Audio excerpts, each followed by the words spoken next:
প্রিয় দর্শক, আমরা আজকে এই ভিডিওর ভিতরে জানবো যে স্বামী স্ত্রী স্বামীকে যদি রোজা রাখা অবস্থায় যদি লিপ কিস দেয় তাহলে কি রোজা নষ্ট হয়ে যাবে।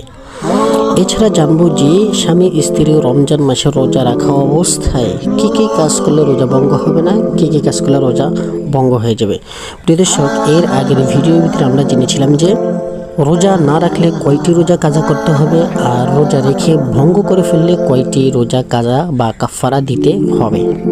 প্রিয় দর্শক, এরকমই জটিল এবং ইম্পর্টেন্ট মাসআলা জানতে অধমের চ্যানেলটি সাবস্ক্রাইব করে অবশ্যই পাশে থাকবেন। হ্যাঁ প্রিয় দর্শক, যদি স্বামী স্ত্রী এবং স্ত্রী স্বামী রোজা রাখা অবস্থায় যদি একে অপরকে লিপ কিস দেয় তাহলে এর দ্বারা তাদের রোজা ভঙ্গ হয়ে যাবে। একে অপরের মুখের থুতু স্বামীর থুতু স্ত্রীর পাকস্থলীতে, স্ত্রীর থুতু স্বামীর পাকস্থলীতে যদি চলে যায় এর দ্বারা রোজা নষ্ট হয়ে যাবে, রোজা ভঙ্গ হয়ে যাবে। পরবর্তীতে এটাকে কাজা আদায় করতে হবে এবং কাফারা দিতে হবে।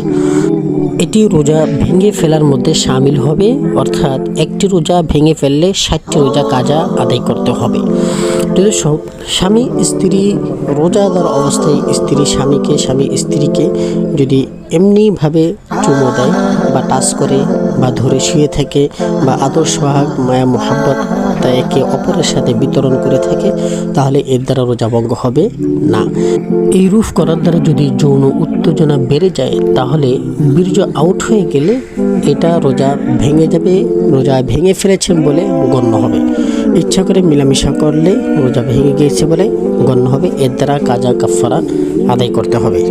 আর যদি স্বামী স্ত্রী স্বামীর সাথে প্রেম বিতরণ করার দ্বারা যদি যৌন উত্তেজনা বৃদ্ধি না হয়, বীর্য যদি আউট না হয় তাহলে এর দ্বারা রোজা ভঙ্গ হবে না।